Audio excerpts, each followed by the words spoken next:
بسم اللہ الرحمن الرحیم۔ السلام علیکم، ویلکم ٹو مائی چینل کہانیاں۔ ہر آنے والی نیو ویڈیو اپڈیٹس کے لیے چینل کو سبسکرائب کر کے بیل کو آن کر دیں تاکہ آنے والی نئی ویڈیوز کی اپڈیٹڈ نوٹیفیکیشن آپ کو وقت پر مل سکے۔ شکریہ۔ تو چلتے ہیں آج کی کہانی کی طرف۔ آج میں آپ کے لیے انتہائی دلچسپ، خوفناک اور سنسنی خیز کہانی لے کر آئی ہوں، بدرو پارٹ 2۔ گرمیوں میں خاص طور پر لائٹ کا یوں غیر اعلانیہ بریک ڈاؤن اب عام سی بات ہو گئی تھی، اس لیے بیڈ سائڈ ٹیبل کے دراز میں موم بتی اور ایک ماچس موجود رہتی تھی۔ شگفتہ نے تاریکی میں بیڈ سائڈ ٹیبل کے دراز میں ٹٹول کر ماچس اور موم بتی نکالی، پھر ایک تیلی جلا کر موم بتی روشن کر دی۔ کمرے میں مقدور بھر روشنی پھیل گئی تو شگفتہ کے دل کی بے ترتیب دھڑکنیں قدرے معمول پر آئیں۔ اس نے جلتی ہوئی موم بتی وہیں بیڈ سائڈ ٹیبل کی سطح پر تھوڑا موم گرا کر چپکا دی اور بیڈ پر سکڑ سمیٹ کر بیٹھ گئی۔ اس کی بہن فائزہ ہنوز دوسری طرف کروٹ لیے گہری نیند میں غرق تھی۔ دیوار پر شگفتہ کا سایہ بیڈ پر بیٹھنے کے انداز میں لرزتا نظر آ رہا تھا۔ مان شگفتہ کی غیر ارادی طور پر نگاہ دیوار پر لرزاں اپنے سائے پر پڑی، تب اچانک وہ دہشت کے مارے لرزنے لگی۔ اس نے دیکھا کہ سایہ بیڈ پر سے اٹھ کر کھڑا ہو گیا اور لرزتا ہوا چھت کی طرف حرکت کرنے لگا۔ شگفتہ خوف کے مارے پسینے میں شرابور ہو گئی۔ اسے اپنا دل رک رک کر دھڑکتا ہوا محسوس ہونے لگا۔ اس نے فوراً اپنی بہن فائزہ کو زور زور سے جھنجھوڑ کر جگانا چاہا، مگر وہ تو جیسے گھوڑے گدھے بیچ کر سو رہی تھی، ذرا بھی ٹس سے مس نہ ہوئی۔ آپی اٹھو اٹھو، آپی خدا کے لیے اٹھو! وہ خوف کے مارے بے حال ہو کر اسے پکارنے لگی، ساتھ ہی اس کی دہشت زدہ نظریں اپنے سائے پر بھی جمی ہوئی تھی، جو اب اس سے جدا ہو کر کمرے کی چار دیواری پر گردش کر رہا تھا۔ پھر فائزہ نے عجیب انداز میں کروٹ بدلی۔ شگفتہ کی جان میں جان آئی، مگر جیسے ہی اس نے فائزہ کے چہرے کی طرف دیکھا تو اس کی روح تک خوف سے منجمد ہو گئی۔ اف! اس کا چہرہ کس قدر بھیانک ہو رہا تھا!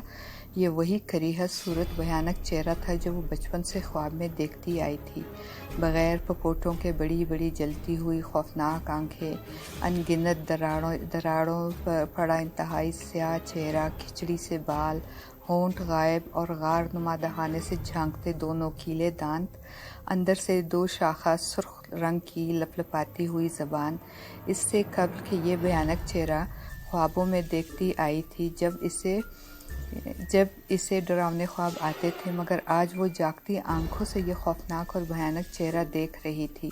شگفتہ جی جان سے لرز اٹھی۔ اپنی بڑی بہن فائزہ کے چہرے پر یہ بھیانک چہرہ دیکھ کر بے اختیار اس نے مارے خوف اور دہشت کے چیخنا چاہا، مگر جیسے حلق سے چیخنا تو درکنار، ایک معمولی سی سسکاری بھی نہ برآمد ہو پا رہی تھی۔ پتہ نہیں یہ جاگتی آنکھوں سے حقیقت میں اس بھیانک چہرے کو اتنے قریب دیکھنے کی دہشت تھی یا پراسراریت کہ اب کی بار تو اس کی گگی بند گئی تھی، مگر دوسرے ہی لمحے اس نے ہمت کر کے خود کو یکدم بیڈ سے نیچے دھکیل دیا۔ فائزہ اپنے بھیانک چہرے کے ساتھ بالکل میکانیکی انداز میں بیڈ پر اٹھ کر بیٹھ گئی تھی۔ وہ بھیانک چہرہ اپنے بغیر پپوٹوں والی ابلتی ہوئی سرخ انگارہ آنکھوں سے اسے گھورنے لگا اور عجیب آواز میں غرانے لگا۔ خوف کے انتہائی احساس تلے شگفتہ پر ہسٹریائی دورہ پڑا اور اس نے آؤ دیکھا نہ تاؤ بیڈ سائڈ ٹیبل پر رکھا پانی کا شیشے والا جگ اٹھا کر اس بھیانک چہرے پر دے مارا۔ کمرے کے سناٹے دار ماحول میں ایک تیز چیخ ابھری اور شگفتہ بھی چلانے لگی۔ آنن فانن گھر کے دیگر افراد آوازیں اور چیخوں کی آواز سن کر اندر داخل ہو گئے۔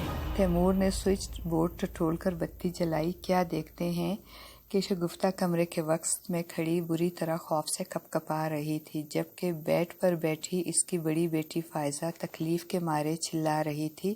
اس کا پورا چہرہ لہولہان ہو رہا تھا، وہ بیچاری چیخیں مار مار کر رو رہی تھی۔ شگفتہ بھی اپنی بہن کی ہیئت قضائی پر اپنا خوف بھلا کر پریشان ہو گئی۔ پورے گھر میں کوہرام مچ گیا۔ شگفتہ نے انہیں ساری بات بتائی اور یہ بھی بتایا کہ شیشے کا جگ اس نے فائزہ کے چہرے پر دے مارا تھا۔ ہائے شگو کمبخت، یہ کیا کر دیا تو نے؟ اپنی بہن کو ہی مار ڈال رہی ہے۔ اماں اسے کھوسنے دے کر رونے لگی۔ تیمور اور ساجد فائزہ کی طرف سے پریشان اور فکر مند ہو گئے۔ رات کا وقت تھا اور اس وقت کسی ڈاکٹر کا ملنا محال تھا۔ اماں ابھی تک رو رو کر شگفتہ کو کھوسنے دیے جا رہی تھی۔ ارے کمبخت، تو نے آدھی رات کو ہم پر یہ کیا وقت ڈال دیا، اب کیا ہوگا؟ بیگم تم رونا دھونا بند کرو، مجھے سوچنے دو کچھ۔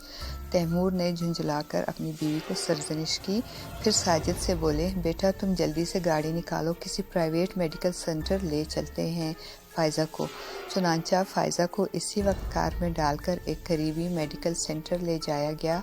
وہاں ایک نائٹ شفٹ ڈیوٹی پر موجود جونیئر ڈاکٹر نے فائزہ کو فری ایڈ دی اور اس کے چہرے کے زخم صاف کیے۔ پھر ایک سینئر ڈاکٹر کو کال کی گئی۔ یوں فائزہ کی جان تو بچ گئی مگر اس کا چہرہ بری طرح زخمی ہو گیا تھا۔ میں کہتی ہوں اس لڑکی پر جن کا سایہ ہے، یہ سب کو ایک دن اسی طرح زخمی کر کے مار ڈالے گی۔ اسے کسی پیر فقیر کے پاس لے جائیں۔ شگفتہ کی ماں اپنے شوہر سے پرتشویش لہجے میں بولی۔ شگفتہ بیچاری ایک طرف کھڑی رو رہی تھی۔ تیمور نے بیوی سے کہا بیگم کیسی جاہلوں والی باتیں کر رہی ہو تم؟ یہ جن کا سایہ کیا ہوتا ہے؟ مجھے تو کوئی نفسیاتی معاملہ لگتا ہے۔ یہ کہہ کر وہ ایک طرف کھڑی سسکتی ہوئی شگفتہ کی طرف بڑھے اور بہت شفقت سے اس کے سر پر ہاتھ پھیرتے ہوئے پیار سے بولے بیٹی تم رونا بند کر دو، اس پہ تمہارا کوئی قصور نہیں۔ کیا پھر کوئی ڈرانا خواب دیکھا تھا؟ باپ کے پرشفقت رویے پر اسے ذرا حوصلہ ہوا اور وہ اپنے آنسوؤں پر قابو پاتے ہوئے بولی ابو وہ ڈراونے خواب آنا تو مجھے کافی عرصہ ہوئے بند ہو گئے ہیں، لیکن وہ کچھ کہتے کہتے رک گئی۔ ہاں بیٹی بولو، آخر ہوا کیا تھا؟ تم نے فائزہ کو کیوں زخمی کیا تھا؟ تیمور نے پیار بھرے لہجے میں اس کے سر پر ہاتھ پھیرتے ہوئے پوچھا۔ شگفتہ کو ذرا حوصلہ ہوا۔ ابو میں نے آپ ہی کا چہرہ بدلتے دیکھا تھا، وہ بہت ڈراؤنا چہرہ تھا۔ میں نے خوف کے مارے شیشے کا جگ اس پر دے مارا، مگر مجھے کیا معلوم تھا کہ آپ ہی وہ بیچاری مارے ندامت اور دکھ کے اپنا جملہ پورا نہ کر سکی اور پھر رو پڑی۔ تیمور کسی گہری سوچ میں مستغرق ہو گئے۔ وہ سمجھ گئے تھے کہ ان کی بیٹی ایک خطرناک نفسیاتی مرض کا شکار ہو گئی ہے جو دوسروں کے لیے بھی جان لیوا ثابت ہو سکتا تھا۔ چنانچہ ایک روز وہ شگفتہ کو لے کر اپنے کسی دوست کے مشورے سے بتائے ہوئے نام پتے پر ایک نفسیاتی ڈاکٹر رحمت علی کے کلینک پہنچے۔ ڈاکٹر رحمت علی خان ایک معروف سائیکٹرسٹ تھے۔ ان کی عمر 50-55 کے لگ بھگ تھی۔ انہوں نے شگفتہ کا بغور معائنہ کیا، پھر تیمور سے مفصل ہسٹری دریافت کرنے کے بعد وہ شگفتہ کی طرف متوجہ ہوئے اور مسکرا کر اس سے پوچھا بیٹی کیا تم میٹھا بہت شوق سے کھاتی ہو؟ شگفتہ نے نفی میں سر ہلایا۔ کیا نمک اور کھٹائی؟ اس کا بھی مجھے کوئی شوق نہیں رہا، بس سو۔ ڈاکٹر رحمت علی نے ایک پرسوچ ہنکاری لی، پھر مزید اس سے تھوڑی سی تفصیل سے بات کرنے کے بعد تیمور صاحب کی طرف متوجہ ہوئے۔ بہت سیدھا سادہ سا کیس ہے، پریشان ہونے کی ضرورت نہیں۔ میں چند دوائیں تجویز کیے دے رہا ہوں، لیکن نفسیاتی علاج میں یہ دوائیں خاصے طویل عرصے تک کھانی پڑتی ہیں، کم از کم 6 ماہ اور زیادہ سے زیادہ 1 سال۔ پھر دواؤں کو یکدم بھی موقوف نہ کرنا ہوگا، دھیرے دھیرے کم کرتے ہوئے آخر میں صرف 1 ٹیبلٹ روزانہ۔ بہت بہتر ڈاکٹر صاحب، میں سمجھ گیا، تیمور صاحب نے کہا۔ ڈاکٹر صاحب آخر یہ معاملہ کیا ہے؟ اس کی وجوہات کوئی توجہ؟ یہ عام کیس ہے، ہم روزمرہ ان کیسز کو ڈیل کرتے ہیں۔ ڈاکٹر صاحب ہولے سے کھنکار کر بولے۔ آپ تو پڑھے لکھے آدمی ہیں، اس لیے آپ نے بہت اچھا کیا کہ اسے میرے پاس لے آئے۔ عموماً لوگ اس قسم کے نفسیاتی مریضوں کو کسی جن بھوت اور آسیب کا چکر سمجھ کر تعویذ گنڈوں میں پڑ جاتے ہیں، اور یا پھر نام نہاد پیروں فقیروں کے رحم و کرم پر مریض کو چھوڑ دیتے ہیں، جو بہت نقصان دہ بھی ثابت ہو سکتا ہے۔ آپ کی بیٹی کے ساتھ معاملہ مینیا کا ہے ڈاکٹر صاحب، اس کی کوئی سائنسی توجہ تو ہونی چاہیے، تیمور نے الجھ کر پوچھا۔ ڈاکٹر رحمت علی اپنے سر کو ہولے سے استباتی جنبش دیتے ہوئے بولے ہاں، در حقیقت بچی کے لاشعور میں ایک نامعلوم سا خوف جاگزی ہے جو بعض مخصوص حالتوں میں لمحہ بھر کو حقیقتی جھلک دکھا کر محو ہو جاتا ہے، بہت مہربانی ڈاکٹر صاحب، میں تو پہلے ہی سمجھ گیا تھا کہ یہ نفسیاتی معاملہ ہی ہوگا، بھلا آج کل کے دور میں جن بھوتوں کو کون تسلیم کرتا ہے؟ تیمور نے کہا اور پھر شگفتہ کو لے کر گھر آئے۔ یہ آپ ڈاکٹروں کے چکر میں کیوں پڑ گئے ہیں؟ تیمور کی بیگم نے ان کے گھر لوٹنے پر برا سا منہ بنا کر کہا، ان کے بس کی بات نہیں ہے یہ، مجھے پورا یقین ہے کہ ہماری شگوں پر کسی آسیب ہی کا سایہ ہے۔ میں کہتی ہوں کسی اللہ والے بندے کو دکھائیں میں اپنی شگوں کو۔ بیوی کی بات سن کر تیمور مسکرا کر بولے، بھائی اللہ کے تو سب ہی بندے ہیں، میں پرہیزگار لوگوں کی بات کر رہی ہوں تیمور صاحب۔ کون پارسائی کا دعویٰ کرتا ہے، اور اگر کوئی کرتا بھی ہے تو کیا ضروری ہے کہ وہ پارسا ہو؟ آپ تو بحث ہی کیے جاتے ہیں۔ ان کی بیگم چڑ کر بولی، میرا مطلب تھا کہ کسی پہنچے ہوئے پیر فقیر کو دکھائیں، اللہ کے کلام میں بڑی طاقت ہے، اس میں واقعی شک نہیں، اللہ کا فضل ہو تو کیا نہیں ہو سکتا، میں سوچوں گا، تیمور نے کہا، اور پھر بڑی بیٹی فائزہ کی خیریت کے بارے میں پوچھا۔ فائزہ بیٹی کیسی ہے اب؟ اس کے چہرے کا زخم کچھ ٹھیک ہو رہا ہے؟ یوں تو ٹھیک ہے، مگر زخم کے نشانات کی وجہ سے چہرہ بگڑ سا گیا ہے، بیچاری روتی رہتی ہے، اس کے رشتے کی بات بھی چل رہی ہے، اسلم صاحب اور ان کی بیگم اپنے بیٹے کے ساتھ آنے والے تھے، میں خود پریشان ہوں، آخر فائزہ نشان زدہ چہرے کے ساتھ کس طرح ان کے سامنے آئے گی؟ یہ کوئی ایسی بڑی بات نہیں بیگم، تم اس کی فکر نہ کرو اور فائزہ بیٹی کو بھی تسلی دو۔ وہ بولے، یہ بھی خوب کہی آپ نے، بیٹیاں تو کانچ کا برتن ہوتی ہیں، ادھر ذرا سی خراش پڑی اور مول کم ہوا۔ ان کی بیگم نے روایتی مکالمہ دہرایا، ہماری بیٹی انسان ہے، کانچ کا برتن نہیں، تم صرف اللہ پر ہی بھروسہ کرو، وہی سب کا مشکل کشا ہے۔ ہاں، اب تو بس اللہ کا ہی آسرا ہے، وہ ہمارے حال پر رحم فرمائے، بیگم تیمور نے دعائیا لہجے میں ہاتھ اٹھا کر کہا۔ چند روز خیریت سے گزر گئے، شگفتہ ڈاکٹر رحمت علی کی تجویز کردہ دوائیں باقاعدگی سے استعمال کر رہی تھی۔ ان گولیوں میں ایک گولی نیند کی بھی تھی جو بستر پر جانے سے آدھا گھنٹہ پہلے پانی کے ساتھ نگل لیتی تھی۔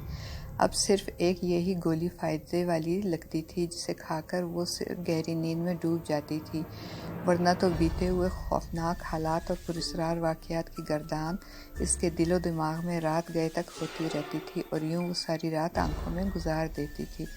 ادھر مقررہ دن لڑکے والے آئے، بیچاری فائزہ نے دل پر پتھر رکھ کر کن مشکلوں سے نشان زدہ چہرے کے ساتھ ان کا سامنا کیا تھا، یہ اس کا دل ہی جانتا تھا۔ جلدی دواؤں کی قیمتیں ویسے ہی آسمان کو چھو رہی تھی۔ فائزہ نے بھی اپنے چہرے کے نشان مٹانے کے لیے ایک سے ایک مہنگی ٹیوب، لوشن اور دوائیں استعمال کی، تب کہیں جا کے چہرے کے نشانات میں کچھ کمی آئی تھی، لیکن پھر بھی وہ پوری طرح غائب نہیں ہوئے تھے۔ چنانچہ نتیجہ اس کا یہ نکلا کہ لڑکے والوں نے خوب ناک بھون چڑھائی اور کچھ اچھا تاثر نہ دیا۔ بیگم تیمور پہلے سے زیادہ متوحش ہو گئیں، فائزہ کے دل کو بھی دھچکا پہنچا تھا، دکھ شگفتہ کو بھی تھا، وہ اس کا ذمہ دار خود کو ہی سمجھتی تھی، البتہ تیمور کی پیشانی پر ذرا بھی تفکر کی لکیر نہ ابھری تھی۔ ان کا خیال تھا کہ جوڑے آسمانوں پر بنتے ہیں، اچھا ہوا جو لڑکے والوں نے ابھی سے اپنی تنگ نظری کا مظاہرہ کرتے ہوئے ایک عارضی عیب پر رشتے سے ہی انکار کر ڈالا۔ پھر اسی طرح 2-3 اور رشتے آئے اور انہوں نے بھی فائزہ کا نشان زدہ چہرہ دیکھ کر صاف انکار کر دیا۔ چہرے کا نشان معمولی بات تو نہیں ہوتا، اور وہ بھی ایک جوان اور کنواری لڑکی کا چہرہ۔ کچھ نشان فائزہ کے چہرے کی جلد کا جیسے حصہ بن چکے تھے، جن کے بارے میں تیمور کا خیال تھا کہ یہ عارضی ہیں اور وقت کے ساتھ ساتھ خود ہی بھر جائیں گے، لیکن ایسا نہ ہوا تو تیمور کو بھی پریشانی نے آ لیا۔ انہوں نے شہر کے ایک سے ایک اچھے اسکن اسپیشلسٹ کو دکھایا، حتیٰ کہ بیوٹیشین ایکسپرٹ کے پاس بھی فائزہ کو لے کر گئے، مگر چہرے کے نشان جوں کے توں رہے۔ یوں ہنستے بستے گھر کی فضا سوگوار ہو گئی۔ پریشانی اور مصیبت گھر کرتی ہے تو لامحالہ انسانی رویوں میں فرق آنے لگتا ہے۔ اماں تو شگفتہ کو کوستی ہی رہتی تھی، اب فائزہ کے احساس سے محرومی نے بھی چھوٹی بہن شگفتہ کے لیے دل میں ماندانہ جذبات کو پروان چڑھا دیا۔ یوں شگفتہ بیچاری گھر میں دبی دبی رہنے لگی، وہ اب مزید چپ چاپ سی رہنے لگی۔ چند روز بعد پھر وہ پراسرار حالات کا شکار ہو گئی۔ ایک روز اس نے صحن میں کسی غیر مرئی انسانی مخلوق کے بڑے بڑے کیچڑ زدہ پیروں کے بدحیت نشان دیکھے۔ رات کو سوتے وقت اسے صحن میں کسی کے گنگنانے کی آوازیں سنائی دیتی۔ وہ اب کسی سے اس کا تذکرہ نہ کرتی اور اندر ہی اندر گھٹتی رہتی۔ اب اس کے ساتھ کمرے میں کوئی نہیں سوتا تھا اور نہ ہی وہ اب کسی کو اپنے ساتھ سلانے کے لیے کہتی تھی۔ ایک رات بھلا کسی وجہ سے اس کا دل خوف نے جکڑ لیا۔ اس کے دل کی دھڑکنیں اچانک اس قدر تیز ہو گئیں کہ اس کی دھمک اس سے اپنے سائیں سائیں کرتی کنپٹیوں پر سنائی دینے لگی۔ مجبور ہو کر وہ اپنی ماں کے کمرے میں گئی اور پاس ہونے کو کہا تو ماں نے چڑ کر کہا، اب کیا مجھے بھی مارے گی؟ اپنی بہن کا تو ستیہ ناش کر دیا تو نے۔ شگفتہ بیچاری اپنا سا منہ لے کر واپس کمرے میں آ گئی۔ اب وہ تھی اور اس کا خاموش اور ویران تاریکی میں ڈوبا ہوا کمرہ۔ وہ بیچاری ڈری سہمی بیڈ پر سکڑ سمیٹ کر بیٹھ گئی اور سراسیمہ نگاہوں سے در و دیوار کو تکنے لگی۔ اس نے کمرے کی لائٹ روشن کر کے رکھی تھی، پھر بھی اسے انجانے سے خوف نے گھیر رکھا تھا۔ اس نے نیند کی ایک گولی کھائی تھی اور تنگ آ کر دوسری بھی نکال کر منہ میں ڈالی تو اچانک اسے زبان پر یوں محسوس ہوا جیسے کوئی کیڑا رینگ رہا ہو۔ اس نے فوراً اسے تھوک دیا۔ ایک سیاہ رنگ کا چیونٹا نما کیڑا اس کے منہ سے نکل کر کمرے کی وسط میں بچھی دری پر جا پڑا۔ شگفتہ کو بری طرح کراہت محسوس ہونے لگی۔ وہ حیران تھی کہ اس نے تو نیند کی گولی زبان پر رکھی تھی، یہ کیڑا اس کے منہ میں کہاں سے آ گیا؟ پھر دفعتاً ہی اس نے دیکھا کہ دری پر پڑا ہوا کیڑا دائرے کی صورت میں رینگنے لگا۔ پھر دیکھتے ہی دیکھتے اس کا حجم بڑھنے لگا، حتیٰ کہ وہ اتنا بڑا اور قوی الحبسہ ہو گیا کہ اس کی بڑی بڑی ابری ہوئی 3 آنکھیں واضح طور پر اسے گھورتی ہوئی محسوس ہونے لگی۔ چیونٹے کی 8 بڑی بڑی ٹانگوں میں بالوں کی ہلکی ہلکی روئیدگی بھی نظر آ رہی تھی۔ اس کا بڑا سر بڑا ہو کر مٹکے کی طرح ہو گیا تھا، جیسے وہ دائیں بائیں حرکت دے رہا تھا۔ شگفتہ دہشت کے مارے بری طرح کانپنے لگی۔ اس کا سارا لہو جیسے منجمد ہو گیا تھا، حلق سے آواز تک برآمد نہیں ہو رہی تھی۔ اس کے ساتھ ایسا ہی ہوتا تھا جب بھی وہ ایسے خوفناک مناظر کا نظارہ کرتی تھی تو جیسے اس کی قوت گویائی سلب ہو جاتی تھی۔ پھر اس نے ذرا ہمت کی اور بیڈ سے اٹھ کر دروازے کی طرف دوڑی۔ قوی الحبسہ چیونٹے نے اس کی طرف حرکت کی، مگر شگفتہ کمرے کا دروازہ کھول کر باہر کی طرف بھاگی تو سامنے اس کا بھائی ساجد کھڑا تھا۔ بھائی کو دیکھ کر وہ اس سے لپٹ گئی۔ کیا ہوا شگو؟ تو اتنی خوفزدہ کیوں ہو گئی ہے؟ ساجد نے اس سے پوچھا۔ ساجد، وہ اندر میرے کمرے میں۔ شگفتہ کی زبان خوف سے لڑکھڑا گئی۔ کیا ہے تمہارے کمرے میں؟ آؤ میرے ساتھ، ساجد نے اس سے کہا، اور پھر دونوں بہن بھائی کمرے کی طرف بڑھے تو اچانک شگفتہ نے اس بدحیت قوی الحبسہ کیڑے کو کمرے کے دروازے سے باہر رینگتے ہوئے نکلتے دیکھا۔ وہ دیکھو ساجد، شگفتہ نے سامنے کی طرف اشارہ کرتے ہوئے کپکپاتے لہجے میں بھائی سے کہا۔ اس کا خیال تھا کہ ساجد بھی اس بھیانک چونٹے کو دیکھ کر ڈر جائے گا، مگر ساجد نے عجیب سے انداز میں قہقہہ لگا کر سرسراتے لہجے میں شگفتہ سے کہا، یہ تو میرا دوست ہے، یہ انسانی گوشت بہت شوق سے کھاتا ہے۔ شگفتہ کو جو اپنے بھائی کی بات سنی تو خوف سے لرز گئی۔ پھر اس نے چونک کر اس کے چہرے کی طرف دیکھا اور خوف سے چیخ پڑی۔ اس کا چہرہ 1000 واٹ کے بلب کی طرح روشن تھا اور آنکھیں اس کی پھٹی پھٹی تھی، جبکہ ہونٹوں پر عجیب پراسرار مسکراہٹ تھی۔ اپنے بھائی کی بدلتی ہوئی عجیب و غریب اور خوفناک شکل دیکھ کر شگفتہ ہسٹریائی انداز میں چیختی ہوئی سیدھی اپنے باپ کے کمرے کی طرف دوڑی۔ اچانک سارے گھر کے کمروں کے دروازے کھل گئے اور شگفتہ ٹھٹک کر رہ گئی۔ کیا دیکھتی ہے کہ اس کے امی، ابو اور فائزہ اپنے کمروں سے نکل کر اس کی طرف عجیب میکانیکی انداز میں بڑھتے چلے آ رہے تھے۔ ان سب کی ہیئت مجموعی طور پر ساجد جیسی ہی تھی، پتھرائی ہوئی آنکھیں، سرد مہر اور جذبات سے عاری چہرے، البتہ ہونٹوں پر بڑی عجیب سی پراسرار بھری مسکراہٹ تھی۔ شگفتہ کی روح تک خوف سے لرز اٹھی۔ اپنے گھر والوں کو ایسی عجیب و غریب حالت میں دیکھ کر شگفتہ زور زور سے رونے لگی۔ امی، ابو، بھائی، آپ لوگوں کو کیا ہو گیا ہے؟ کیا ہو گیا آپ لوگوں کو؟ اور میرے خدا، یہ کیا ہو رہا ہے میرے ساتھ؟ وہ رو رو کر چیخنے لگی اور پھر باہر کی طرف بھاگی۔ تاریک صحن میں آ کر وہ کسی چیز سے ٹھوکر کھا کر گری۔ آسمان پر ٹکے آخری تاریخوں کے چاند کی مدھم روشنی میں اس نے اپنے عقب میں کہوں کی بازگشت سنی۔ اس نے پکے فرش پر لیٹے لیٹے عقب میں گردن موڑ کر دیکھا تو سب گھر والے اسی طرح عجیب و غریب کیفیت کے ساتھ اس کی طرف میکانیکی انداز میں بڑھ رہے تھے اور اسے بلا رہے تھے۔ ان سب کے چہروں کے نقوش بگڑ گئے تھے۔ کسی کی ایک آنکھ پھوٹ گئی تھی تو کسی کی زبان باہر کو دراز ہو کر جھول رہی تھی۔ شگفتہ پر جیسے ہسٹریائی دورہ پڑ چکا تھا۔ اس نے سین میں رکھا وائپر اٹھا لیا اور انہیں مارنے کو لپکی۔ شگو ہوش کرو، کیا ہو گیا تمہیں؟ کیوں ہمیں مار رہی ہو؟ فائزہ نے چلا کر کہا، مگر شگفتہ پر تو خوف کے مارے ہسٹریائی جنون کا دورہ پڑ چکا تھا۔ میں تم سب کو مار ڈالوں گی، تم لوگ میرے دشمن ہو، مجھے جان سے مار دو گے۔ وہ یہ کہتے کہتے بے دم ہو کر گرنے لگی تو باپ نے آگے بڑھ کر اسے گرنے سے پہلے تھام لیا۔ اسے جب ہوش آیا تو صبح ہو چکی تھی۔ اس کے گرد گھر کے سارے افراد موجود تھے، مگر اس طرح کہ کسی کی ناک متورم تھی تو کسی کا چہرہ زخمی تھا۔ تیمور شگفتہ کے سرہانے بیٹھے تھے اور پیار بھرے انداز میں اس کے بالوں میں انگلیاں پھیر رہے تھے۔ شگو بیٹی، اب کیسی ہو تم؟ یہ تمہیں کیا ہو گیا تھا؟ باپ نے ملائمت آمیزی سے پوچھا تو شگفتہ بے اختیار رو پڑی۔ شگو کے ابا، میں تو کہتی ہوں یہ ڈاکٹر واکٹروں کے چکر میں نہ پڑو، اس پر کسی جن کا سایہ لگتا ہے، اسے کسی اللہ والے بندے کو دکھاؤ، وہ دم کراؤ، ورنہ یہ ایک دن ہم سب کو مار ڈالے گی، تیمور کی بیوی نے اپنے شوہر سے کہا۔ تیمور بھی تنگ آ گئے تھے، مگر وہ اب بھی اس بات سے متفق نہ تھے کہ یہ کسی آسیب کا چکر ہے۔ تاہم وہ اسی وقت شگفتہ کو کار میں بٹھا کر اسی ماہر نفسیات ڈاکٹر رحمت خان کے کلینک جا پہنچے اور انہیں ساری بات بتائی۔ اس نے بغور تیمور کی زبانی ساری بات سنی، پھر بڑبڑانے کے انداز میں بولے، لگتا ہے اب مجھے تحلیل نفسی سے کام لینا پڑے گا۔ پھر وہ شگفتہ کو لے کر ایک دوسرے نسبتاً چھوٹے کمرے میں آئے اور اسے سامنے ایک کاؤچ پر نیم دراز ہونے کو کہا۔ اس کے بعد انہوں نے کمرے کی لائٹ آف کر دی۔ کمرے میں اب مدھم روشنی تھی جس کا مخرج نظر نہیں آ رہا تھا۔ شگفتہ خاموشی سے جا کر کاؤچ پر نیم دراز ہو گئی۔